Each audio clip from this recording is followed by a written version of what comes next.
El Señor llamó a Moisés y le habló desde la tienda de reunión. Amén.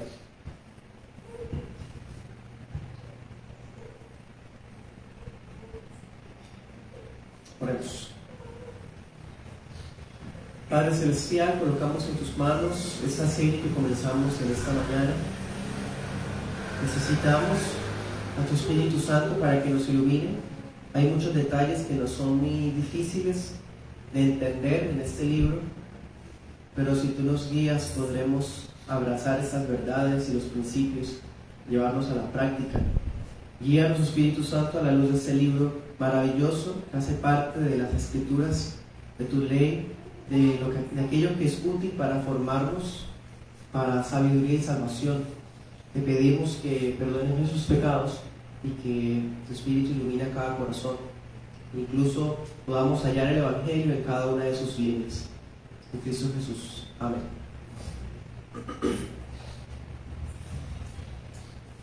Levítico es uno de los libros de la Biblia más infravalorados e ignorados. Muchas veces, cuando vamos a hacer nuestro devocional privado, que aquí pues lo hacemos cronológicamente, Levítico se lee casi siempre en el mes de febrero.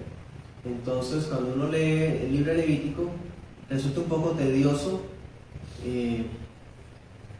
dedicar varios días, quizás una sola semana entera, porque son prácticamente 3 capítulos diarios, para leer solo ese libro. Y más cuando uno apenas está empezando, ¿no? Quizás hay algunos que ya han leído varias veces la Biblia y ya pues se han habituado un poco más. Quizás para el nuevo es más difícil aún.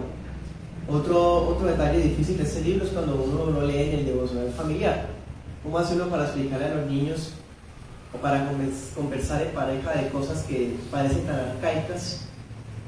De hablar de sangre, sacrificio, tratamientos sanitarios y reglamentos como los días de fiesta. Entonces muchas veces somos tentados cuando leemos Levítico o cuando vamos a leerlo a hacerlo con rapidez, ¿no? Como por salir del paso, o si no lo hacemos como llevados, ¿no? Por la distracción. Peor aún, hay algunos cristianos, con un poco de lástima y vergüenza lo puedo decir, que he sabido de cristianos que refunfuñan porque quieren saltárselo y prefieren literalmente pasar a números, o simplemente buscan aquellas historias que estén dentro del Levítico, las cuales son muy pequeñas, las leen y ya, con eso consideran que han leído todo el libro. En fin, dense cuenta, eso es como el tratamiento general que se le da a este libro.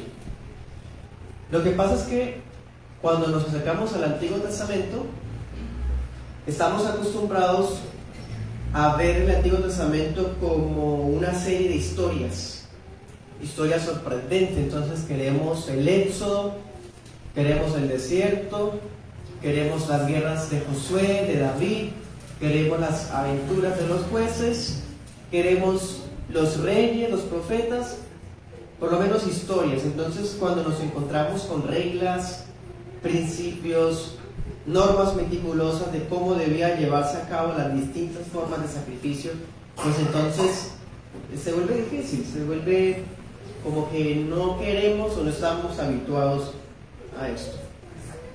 Pero hermanos, Levítico tiene una importancia imprescindible en toda la Biblia. De hecho, el Evangelio se basa en la esencia de Levítico.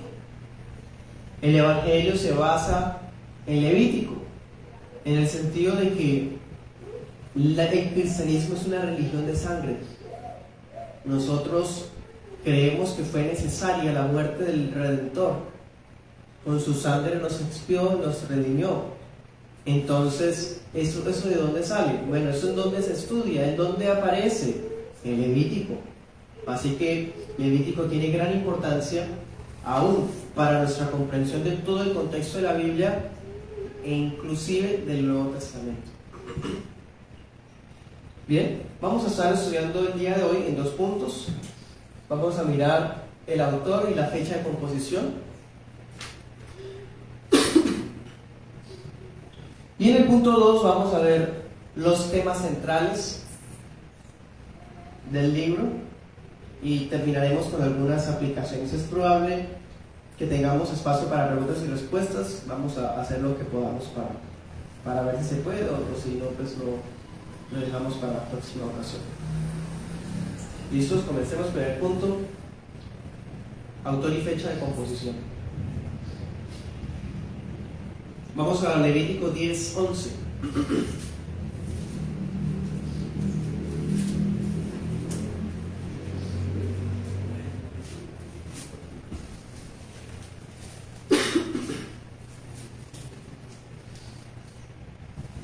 Aquí el Señor le está hablando a Aarón y le dice: para que enseñes o enseñen usted, tú y tus hijos, a los israelitas todos los estatutos que el Señor les ha dicho por medio de Moisés. Anote ese pasaje, Levítico 27:34. Ahí igual que nos confirma que el autor es Moisés. Ahora miremos Marcos 1:44. Porque resulta que en el Nuevo Testamento hay citas directas de Levítico y hay también alusiones a Levítico. Y el Señor Jesús, miren lo que dice, Marcos 1:44. ¿Se acuerdan cuando sanó al leproso? Él le dijo: no le digas a nadie nada, sino ve, muéstrate al sacerdote y ofrece por tu limpieza lo que Moisés ordenó para testimonio a ellos. ¿Quién lo ordenó? Moisés. ¿Y en dónde está ordenado eso? En Levítico. Es el Levítico en donde se habla de la lepra, de cómo se debía tratar el tema de la purificación y eso. Entonces el Señor le dice al leproso: ve, muéstrate al sacerdote para seguir lo que está escrito en el libro que escribió Moisés, que ustedes hoy conocen como Levítico. Bien, anoten este otro, Juan 7:22 al 23. Entonces, es ya por tradición, hermanos, por tradición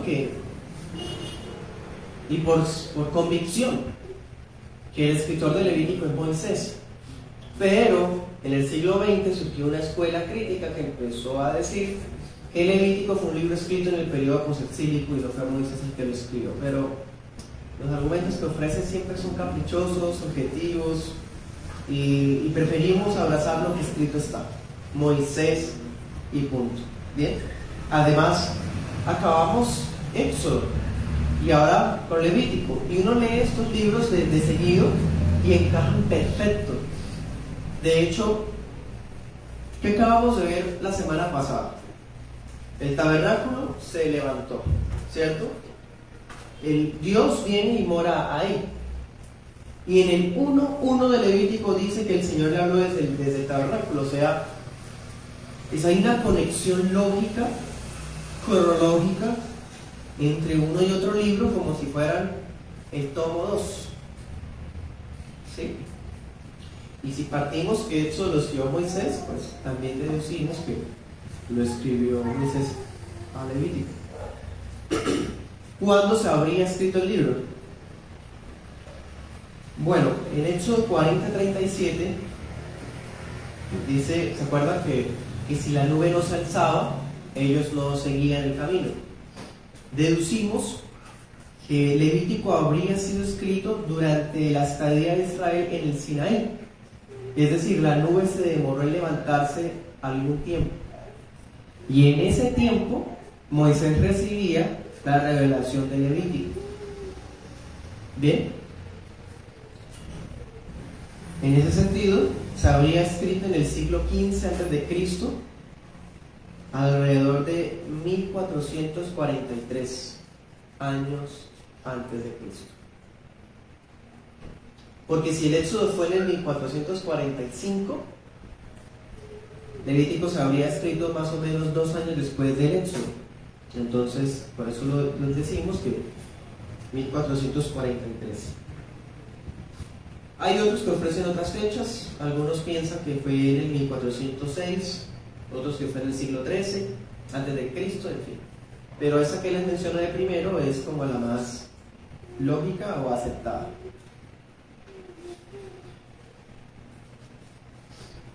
¿Alguno se acuerda cuál era el nombre original de Levítico? Porque el libro no se llamaba así. Este nombre Levítico viene de la Septuaginta y de la Vulgata, pero originalmente tenía otro nombre. Miren otra vez 1:1. En sus Biblias, en las más antiguas, debe decir y llamó, ¿sí? Ese es el nombre del libro. Los primeros 5 libros tienen el nombre de la primera frase o de la primera palabra. La primera palabra en hebreo era Vayikra, así como suena con B pequeña, Vayikra, que significa y llamó. Ese era el nombre de Levítico en hebreo, Vayikra. Porque era la primera frase, y miren qué tan significativa es. Es Dios llamando a Moisés desde el tabernáculo para darle las primeras indicaciones sobre los holocaustos, ¿no? Porque Levítico comienza con eso. A propósito de que el tabernáculo estaba recién levantado. Esa expresión llamó, o Vayikra, contiene la idea de convocar o llamar la atención de alguien para predicarle o entregarle ciertas instrucciones. Entonces, es un nombre preciso, ¿no? Porque Levítico, de hecho, vamos a darnos cuenta, está compuesto mayormente de oráculos. Decía alguien de apellido Bonner que Levítico es quizás el libro de la Biblia con más palabra de Dios de toda la Biblia, porque casi siempre está Dios hablando. ¿Me hago entender? El Señor dijo a Moisés y empieza a decir, y casi no hay relatos, sino que la mayor parte de lo que dice es palabra de Dios, o sea, comunicaciones, oráculos directos de Dios. Entonces esas cosas deben hacernos impresionar y valorar más el libro. Entonces sí, llamó significa despertar la atención, convocar para entregar instrucciones. Esas instrucciones se le entregan a Moisés directamente, algunas veces en compañía de Aarón y algunas pocas veces solamente a Aarón como sumo sacerdote. ¿Y de qué trataban? Bueno, mayormente eran sobre lo que el sacerdocio debía observar en su oficio. No obstante, haríamos mal reducir al Levítico como lo que los levitas debían cumplir. Haríamos mal si redujéramos el Levítico a lo que los sacerdotes tenían que hacer, porque no es así. Hay muchas instrucciones dirigidas a los sacerdotes, sí. Muchas instrucciones dirigidas a los levitas, sí. Pero hay muchas instrucciones, de hecho quizás más, dirigidas al pueblo. Entonces estaría mal que pensáramos que el Levítico solamente es para la tribu de Leví, que ese es quizás uno de los problemas de ese nombre, de Levítico. Bien. El libro de Levítico también es importante porque nos deja apreciar un poco más la idiosincrasia de la gente de Israel cuando salió de Egipto, ¿no? Nos deja ver un poco la vida cotidiana de ellos, lo que ellos pensaban o cómo ellos adoraban a Dios durante las jornadas en el desierto. Otra cosa, cuando usted y yo leemos los libros históricos, especialmente los libros de los reyes y crónicas, muchas veces dice que el rey tal hizo sacrificios de paz, otro hizo holocaustos tal, otro celebró tal cosa, y el lector que no entendió Levítico va a pasar de largo sin darse cuenta de la diferencia entre una y otra cosa. Pues bueno, Levítico nos va a enseñar o nos va a dejar ver cómo se cumplen los distintos tipos de sacrificios, o sea, cómo eran los cultos hace 2000 años. Eso está en Levítico.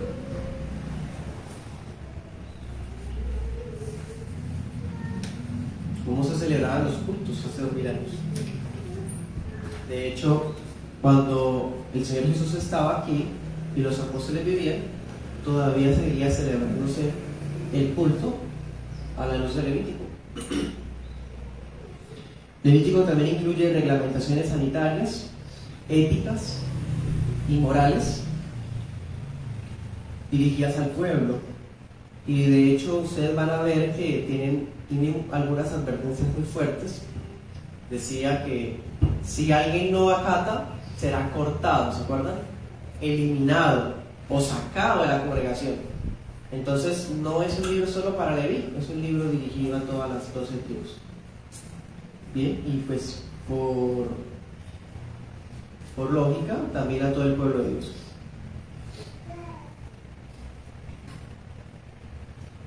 Segundo punto, vamos a ver los temas centrales.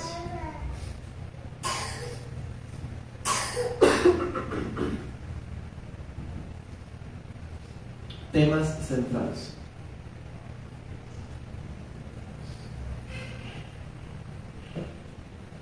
Bueno, hay un tema que resalta sobre todos: la santidad de Dios.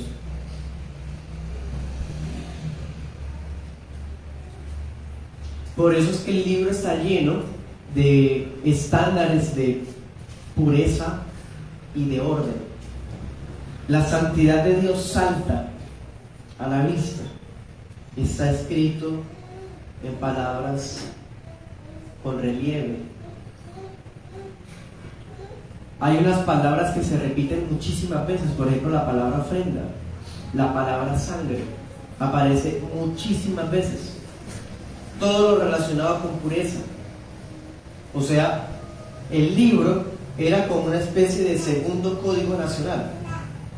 Recordemos que en Éxodo estaba el código nacional, ¿no? Tenía normas de tipo civil y penal. Pues bien, Levítico contiene otro código nacional más enfocado en la ceremonia, en los cultos y en la moral. ¿Sí? Era como una especie de manual de comportamiento que el pueblo debía observar para conducirse apropiadamente ante el Dios Santo que los había redimido y que había venido a morar entre ellos. Pensemos algo, hermanos. ¿Qué había pasado quizás 3 meses o 2 meses atrás de Levítico? El fiasco del becerro, ¿no? Ellos quisieron adorar a Dios, al Dios que los sacó de Egipto, a Jehová, a través de un muñeco de oro y haciendo danzas y griterías y bueno, o sea, ellos querían adorar a Dios como lo habían aprendido en Egipto. Pues bien, si Dios no había tolerado la adoración egipcia, tampoco iba a permitir que su pueblo llevara una forma de vida similar a la de los egipcios. Entonces con Levítico el Señor muestra al pueblo de Israel qué es el comportamiento y las reglas morales que los debían distinguir, que los debían hacer distintos aún de los países vecinos de la tierra prometida. Levítico tiene todo ese código de vida. Eso nos enseña, hermanos, que la cultura bíblica siempre ha poseído su propia cosmovisión de las cosas. Una cosmovisión que es diferente a las personas de afuera o a las personas que no tienen la cosmovisión bíblica. La Biblia ofrece una forma de ver la vida, una forma de ver el pecado, una forma de ver la adoración que es diferente a las formas de verlas en el mundo. Entonces Levítico nos enseña que es un deber del pueblo de Dios adecuarse a estas normas morales y de conducta en vez de obligar a que Dios sea el que se adapte a mi cultura, ¿sí? Es al revés. Yo me adecuo a la cultura bíblica. Pues bien, uno de los libros que contiene más la cultura bíblica es Levítico. Un libro que, pues, por culpa, especialmente del sistema dispensacionalista, se presenta como un libro caducado, un libro que no tiene vigencia, lo cual es bastante lamentable, porque este libro tiene el código de moral de Israel, pero también de la iglesia.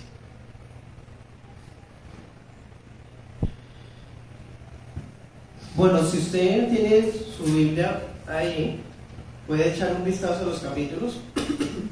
Son solamente 27.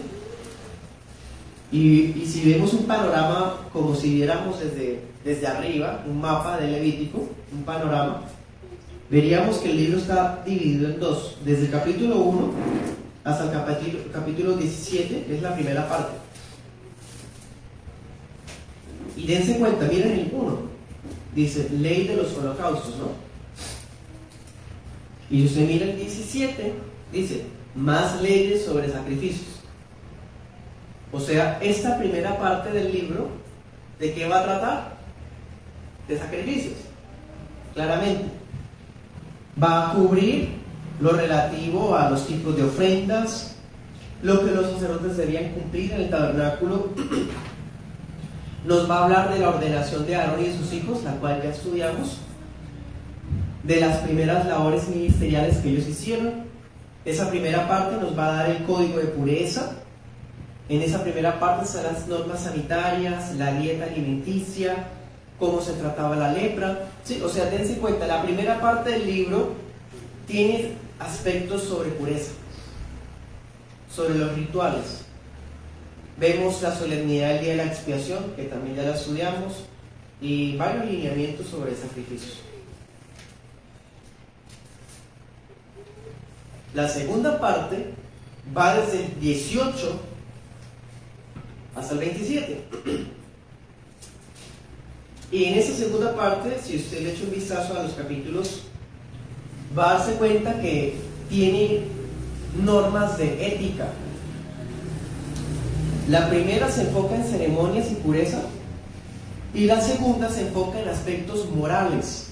Entonces dense cuenta, la primera parte sí parece que fuera dedicada solamente a sacerdotes y levitas, pero la segunda demuestra, pues obviamente en la primera hay aspectos para el pueblo, pero la segunda es más evidente, que hay asuntos que atañen al pueblo, a la gente. Claro, se prohíbe el incesto, la nigromancia, se dan principios de justicia, de convivencia, se habla de la pureza de la familia del sacerdote, en fin. Y termina hablando sobre el calendario hebreo, algo que no solo los levitas debían cumplir, cosas que también ya estudiamos. Se habla de las 3 fiestas con los respectivos rituales, habla del jubileo, nos cuenta la historia de cómo se ejecutó a un blasfemo, lo mataron a pedradas. Se habla de las bendiciones y maldiciones del pacto, y el libro termina con un apéndice sobre reglas para los votos. ¿Quiénes hacen votos? El pueblo. ¿Sí? Entonces, dense cuenta cómo organizamos el libro, así es como lo vamos a estudiar. Primera parte, segunda parte. Ese es como el bosquejo del libro. Dense cuenta otra cosa que me pareció muy interesante.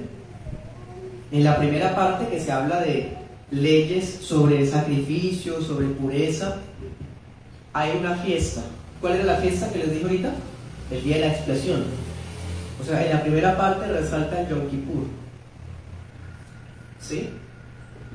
Y en la segunda parte, que está dirigida a normas de ética y moral para el pueblo, hay una fiesta. ¿Cuál era?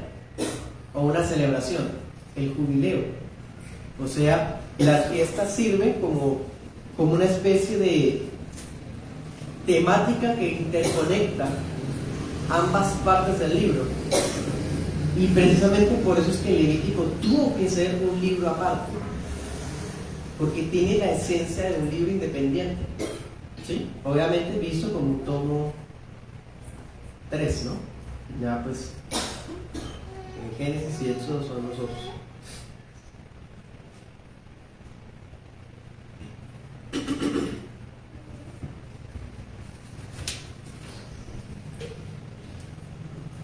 vamos a dar algunas aplicaciones.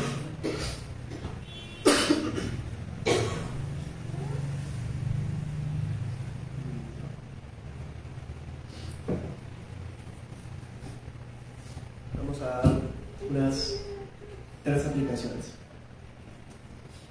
Primera aplicación. Pregunta así en general.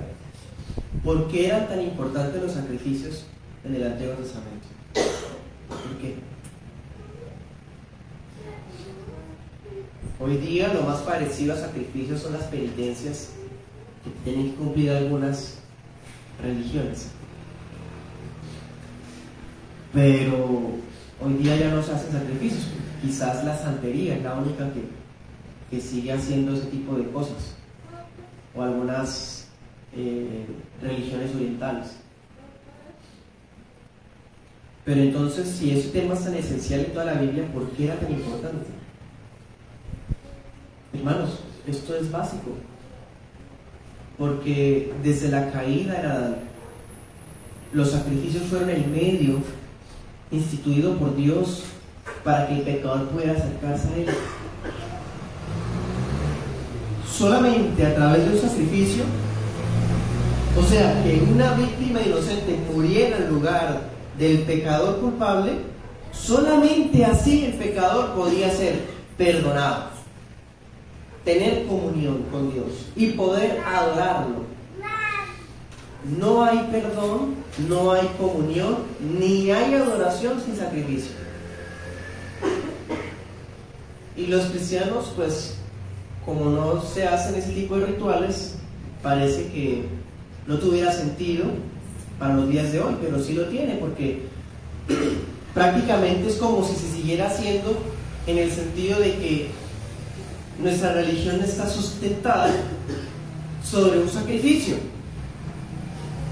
y sin ese sacrificio no hay perdón, no hay comunión y no hay adoración. Entonces vivimos en un Levítico cumplido. En el antiguo pacto era un Levítico que era necesario acatar detalladamente, pero en esta era en la que estamos, el nuevo pacto, vivimos en un Levítico cumplido. Los sacrificios eran tan importantes que los vemos desde Génesis. Apenas Adán y Eva pecan, dice que el Señor los buscó y les dio ropa, los vistió con pieles, o sea, un sacrificio. Abel ofreció una ofrenda al Señor que le agradó al Señor. ¿Qué era eso? Un sacrificio. Los patriarcas levantaban altares, invocaban el nombre del Señor y ofrecían sacrificios. Una y otra vez, hermanos. Así que los israelitas debían ser cuidadosos en observar las formas y detalles para continuar con los sacrificios. El problema era que se convirtiera en una monotonía. Entonces se le diera poder al ritual, volverse ritualistas, en vez de hacer las cosas de corazón y meditadas. ¿Sí? No solamente era acatar unas reglas, sino era hacerlo con el corazón correcto. Porque si un pecador quería buscar perdón a través de un sacrificio, pero si se hacía de mala gana, ¿eso qué sentido tiene? Acuérdense de los hijos de Eli. ¿Sí? Los muchachos, esos hombres, ofrecían sacrificios todos los días, pero eran abusivos, eran irreverentes, no conocían al Señor, lo hacían por cumplir. ¿Ven? ¿Y qué pasó con ellos? Pues el Señor se desagradó de ellos, porque no basta o no se trata de hacer cosas. Eso es hipocresía. Segunda aplicación.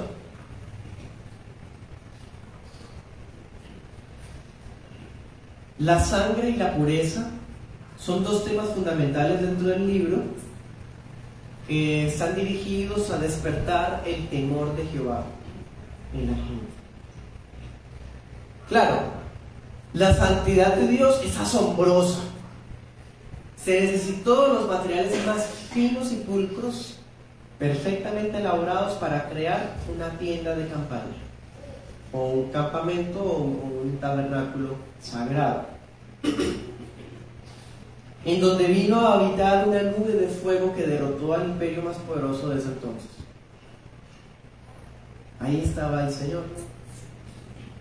Pero pasa algo, esta nube, o este Dios que estaba en esa nube,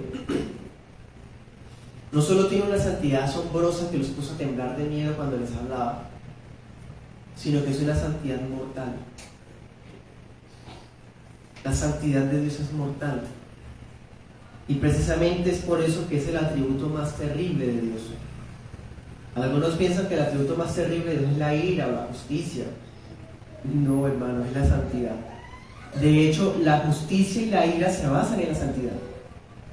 Porque Dios es santo, despierta su ira contra el pecado. Porque Dios es santo, hace justicia contra el pecado. ¿Ven? La santidad es terrible. Claro, es mortal. Cualquier tipo de impureza tenía un castigo feroz. Cualquier tipo de desobediencia tenía un castigo que era feroz. Comentó el Dr. Sproul, abro comillas, Levítico está particularmente enfocado en cómo los israelitas debían ser una nación santa. Cierro comillas. ¿Sí? De eso trata Levítico. Si ustedes son mi pueblo, real sacerdocio, nación santa, ok, entonces este es el manual de conducta para que sigan siendo nación santa.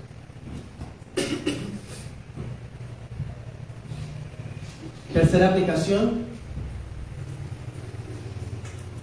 Hermanos, Levítico es un libro vivo, útil. No caigamos en el error de verlo como anticuado, caducado, arcaico. No, es tan vivo que miren esto, tiene una doble esencia. Levítico tiene dos esencias. Primera esencia, es profético. Claro, el libro está saturado de sombras y tipos. Es decir, hay innumerables detalles cuyo propósito era anunciar la obra perfecta que solamente el mediador del nuevo pacto podía cumplir. Entonces, eso es una esencia profética. ¿Sí? Entonces, esa primera esencia estaba anticipando que la salvación cumplida por Jesucristo iba a ser una obra expiatoria tan eficaz que unificó, cumplió y abrogó todos los rituales y ceremonias del libro. Levítico estaba preparando al pueblo no para cumplir sacrificios perpetuamente, porque ya tenemos el sentido de la palabra perpetuidad en estas cosas, sino para mostrar a aquel que iba a ser el sacrificio perfecto. Leamos Hebreos 10:1.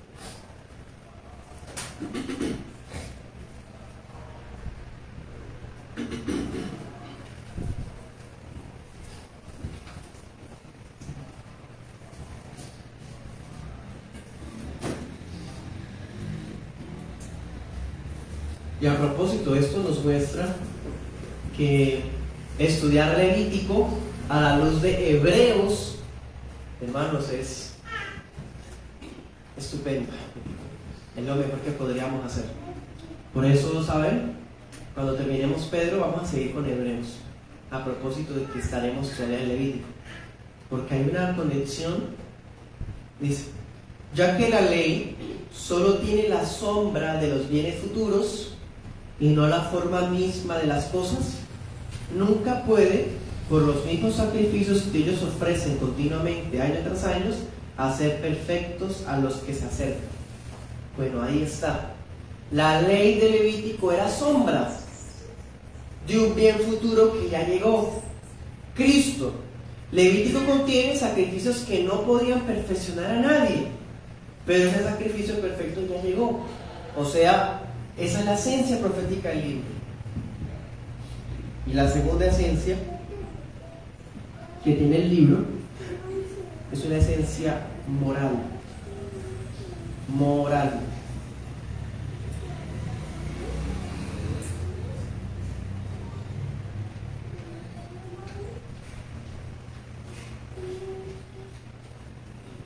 En la primera parte del libro, como veíamos ahorita, podemos encontrar escondida la doctrina de la justificación en Levítico. Porque vemos que Dios fue el que elaboró la forma en que podíamos acercarnos a Él, en que podíamos alcanzar propiciación, expiación, reconciliación, redención a través del sustituto perfecto que era Cristo. Pues resulta que en la segunda parte, que es la parte moral, la esencia moral del libro, no solamente vemos que fuimos perdonados, adoptados, sino también se nos muestra escondida la obra de la santificación que cumple el Espíritu Santo en la vida de los redimidos. Esa es la esencia del Levítico. Todos los principios morales que son tratados implícita o explícitamente dentro del libro tienen plena vigencia para la ética cristiana. Claro, las normas de incesto. ¿Quién se atreve a decir que eso no está vigente? Los únicos, los que abrazan la teología progresista. Los únicos. ¿Quién se atreve a pensar que las normas de pureza o de justicia no están vigentes? Solamente alguien que le convendría anular lo que está en esa parte. No está vigente. Así como la santidad de Dios es inmutable, al pueblo de Dios se le sigue exigiendo un código de vida moral, de rectitud y de santidad. Así que, hermanos, el libro es importantísimo porque nos da la esencia, o más bien el mapa o el manual de comportamiento que un cristiano tiene en su vida diaria. ¿Se acuerdan cuando vimos el tema jubileo? Fue a la luz de Levítico. Se habla de temas de negocios, ¿sí? Se habla hasta de intereses, se habla del tratamiento entre patrón y empleado. ¿Acaso no creen que eso es parte de una moral cristiana recta? ¿Quién se atreve a decir que eso no está vigente? Alguien que le conviene nomás. Pero esas esencias están vigentes. ¿Bien? Entonces, ahí, hermanos, la introducción de este libro. Espero que hayan quedado iniciados con esta introducción y empezar a estudiar de aquí en adelante los temas principales. Aprendí muchísimo con esta sola introducción y estoy muy expectante porque, por ejemplo, las ofrendas de paz, ¿qué es eso? ¿Cómo se hacían? ¿Cuándo se hacían? Vamos a ver todo eso, el significado, los detalles.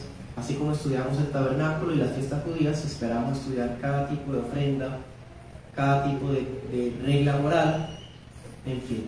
Entonces, le damos gracias al Señor por esta bella oportunidad. ¿Alguien tiene alguna pregunta?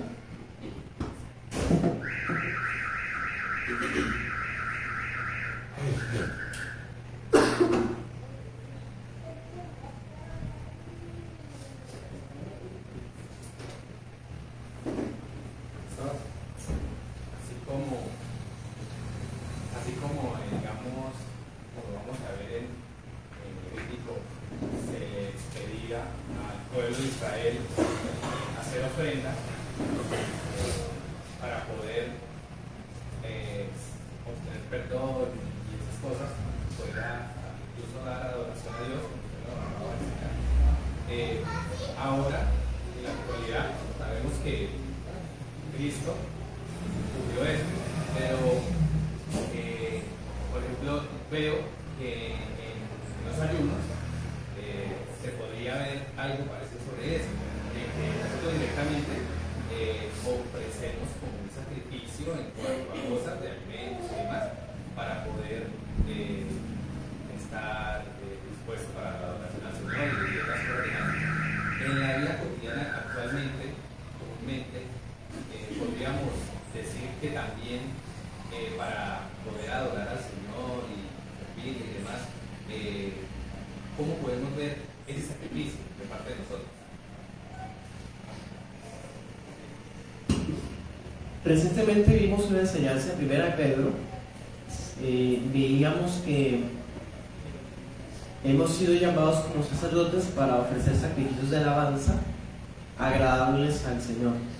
En esa oportunidad vimos que hay distintas maneras de ofrecer sacrificio de alabanza, y entre esas estaba, recuerdo, los himnos, el